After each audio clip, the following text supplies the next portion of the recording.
Good day, friends. This presents an opportunity for me to offer massive congratulations to all sons and daughters of the Yoruba race, both at home and in the diaspora worldwide, on the acceptance of the Yoruba nation as the 45th member of the Unrepresented Nations and Peoples Organization, UNPO. My name is Odua George Akinola.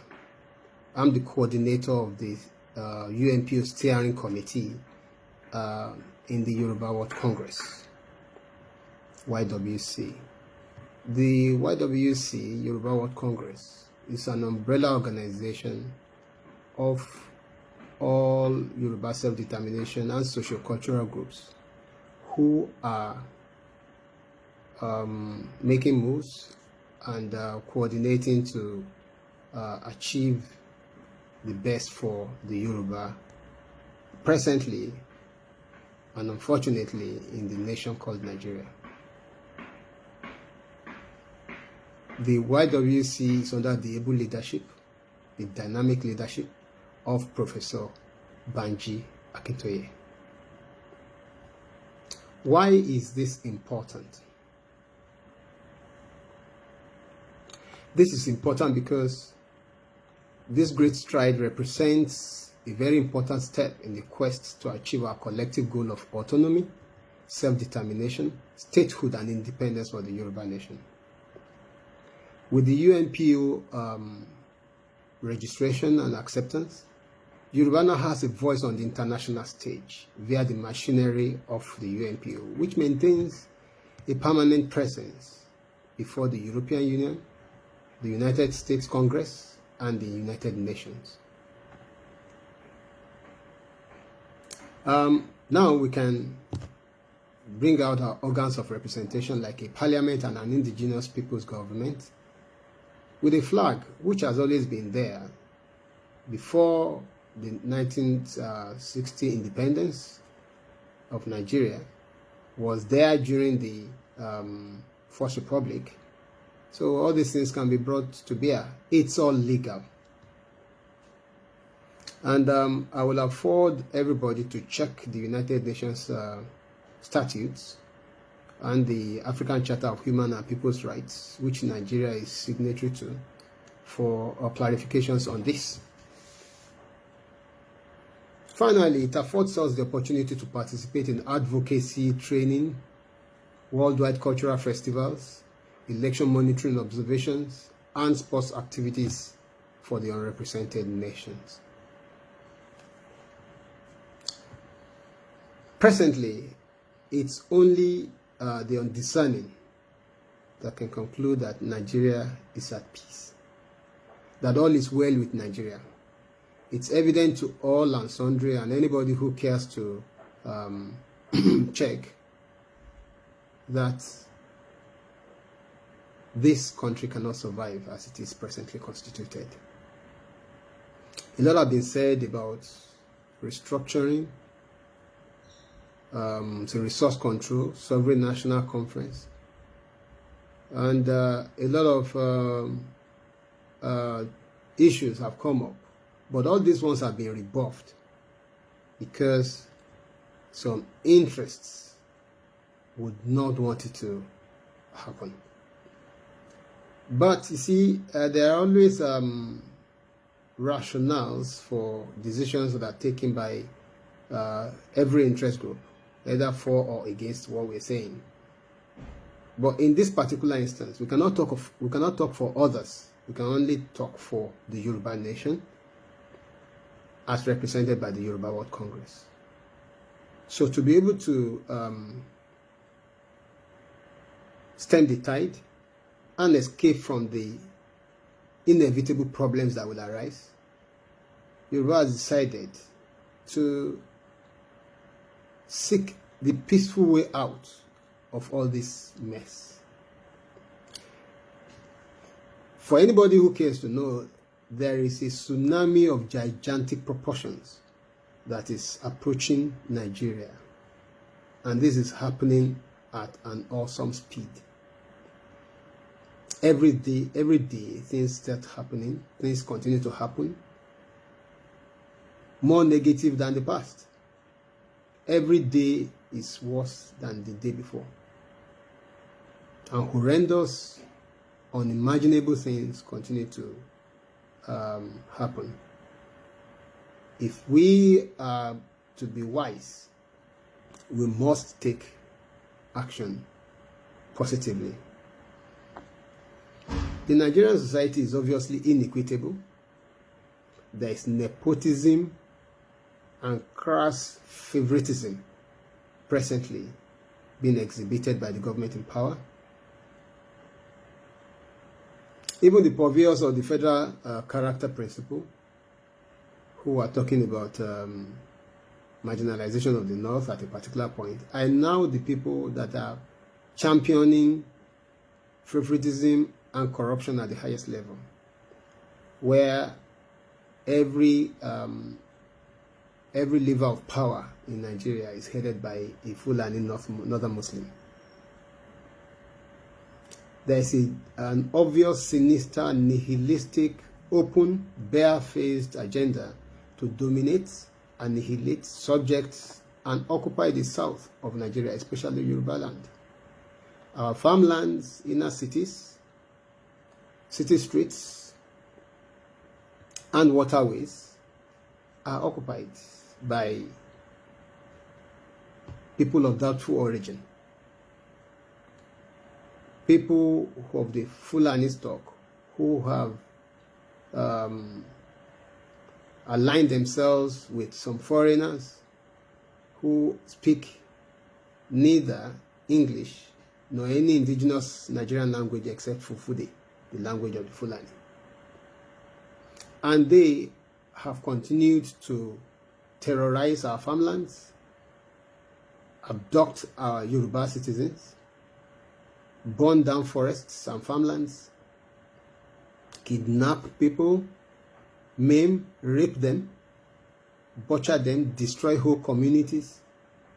And this is not only happening in Yoruba land, this is happening all over Nigeria, especially in the middle belt of Nigeria and the entire south. The levers of power, both military and economic, are now more or less 95% skewed in favor of the Fulani Muslim North.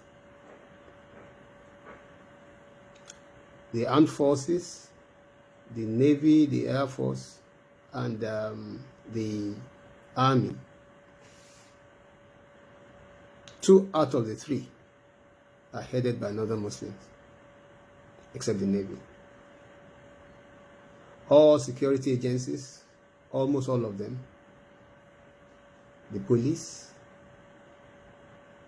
the immigrations, the customs, and so many others are all headed by Northern Muslims. We cannot continue to pretend to be in a federation where we cannot share power. Power does not belong to anybody except to God. And for us to say we have a Nigerian federation, then power must be shared. But at this stage, we are not even interested in sharing power with anyone anymore. The Yoruba nation wants to self-determine its future, and that's why we have gone the way of taking this in beyond the confines of Nigeria into the international community for everybody to see.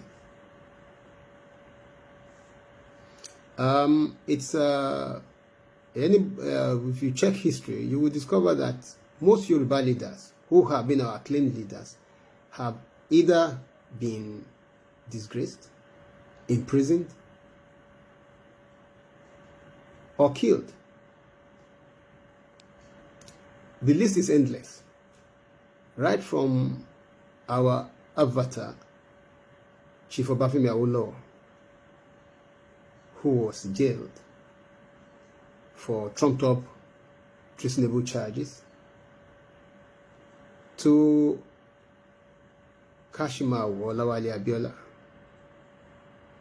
who won the June 12 presidential election, hands down, was arrested, jailed, and killed eventually. We can mention Ganifa Ehimi, Taisho Lari, Beko Ransom Kuti, Fela Anikulapo Kuti, his brother, and so many others who have suffered the same fate. Probably died early because of the treatment they received while they were locked up. This cannot continue. The Yoruba nation is massive, strong, resilient, old, informed, and strong enough to determine its own future and resist whatever injustices they may be suffering from any group or any part of the polity. But we have chosen the path of peace. We have chosen the path of peace, and we have chosen to remain friends with all our neighbors in Nigeria if they choose to be our friends. But at the same time, a Yoruba nation is the future and the best option for our people. Hence, we have opted for a non-violent means of self-determination that will reduce tension, confrontation, bloodshed, and rancor, and will achieve freedom and independence for our people, the Yoruba of Southwest Nigeria, Kwara, Kogi, Kwara, Kogi, Delta, and Edo states. Let it be known that the Yoruba's choice to go the route of the UNPO is not out of cowardice or fear. It's out of the desire to maintain peace, out of the desire to achieve a civilized method of attaining our exit. And this is supported all over the world, by the United Nations, by the European Union, by the ECOWAS, and by the African Union, and all other civilized groups all over the world. The Yoruba is a very, very old civilization, and we have the ethos, we exude the ethos of Omoluabi, which means you conduct yourself in a civil manner. But this should not be misinterpreted to mean lack of capacity. And lack of capacity to repel or rebuff any hostile intent from any part of Nigeria or anywhere. Abundantly, we possess that capacity. And I will take us on a short journey through history to prove this. When the Fulani nation, when they were having their jihad, that very violent uprising that they used to disrupt the whole of present-day West Africa, the Yorubas successfully, fully and finally decimated their forces at Initial Oshogbo in 1840. So the ambition of 1804 to dip their Quran in the sea failed woefully, because the Yoruba rose up as one and stopped them in their tracks. We will still do that again if there is need for it. Secondly, during the Civil War, it's common knowledge that the most active and celebrated warrior of that particular imbroglio was Brigadier Benjamin Adekunle, a bona fide Yoruba son. He led a wholly or 90% wholly Yoruba force, the 3rd Marine Commando, which was, populated by majority Yoruba forces, and which collected the instruments of surrender from the Biafran forces under another Yoruba son, then Colonel Olusegun Obasanjo, now a retired general, a Yoruba man. When Kashimawo Abiola's mandate was refused by Ibrahim Babangida in 1993, and he was eventually killed, what ensued after held Nigeria in its tracks for 5 years. That did not come on stock until the military government of that time surrendered to the Yoruba desire to have their sons contest the election only, and 2 Yoruba sons were put forward. It was then that Nigeria was able to have peace. So nobody should doubt the capacity of the Yoruba nation to resist evil. Nobody should doubt that whatever Nigeria as a whole does that is against the interests of the Yoruba nation will cost Nigeria dearly.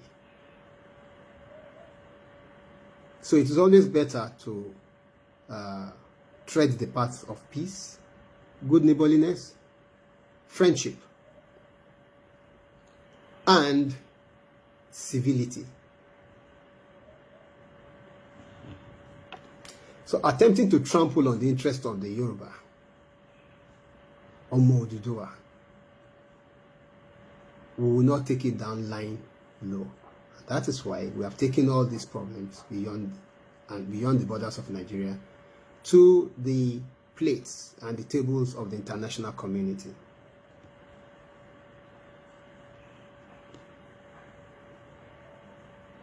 It's arguably street knowledge that the best option for peaceful and collective peace, everlasting peace, is for all the constituents of the Nigerian nation to go their separate ways. But the government of the day and the Fulani North continues to be in self-denial, intending to force its way down the throats of everybody. They put forward a constitution that is at best fraudulent, which tells a lie about itself even at its onset, saying we the people. There was never a time or a place where we the people gathered to prepare a constitution for Nigeria, so it's a fraud. Cases are in court to prove that it's a fraud, because these cases have been adjourned sine die because they don't want to resolve it. So the UNPO membership is the way forward. And I want to enjoy all Yoruba sons and daughters to continue to celebrate this through speeches, statements, and releases on video and voice notes about their support for this move, because this is the best foot forward for the Yoruba nation. Any Yoruba individual or group that tends to be in opposition to this obviously has sinister motives beyond what we all know. And it is left for the Yoruba people to know what to do with them. We will always engage them on the altar of discussion, robust and logical arguments, because we have chosen as the Yoruba World Congress not to leave anyone behind. We will all attain the Yoruba nation of our dreams together. Thank you.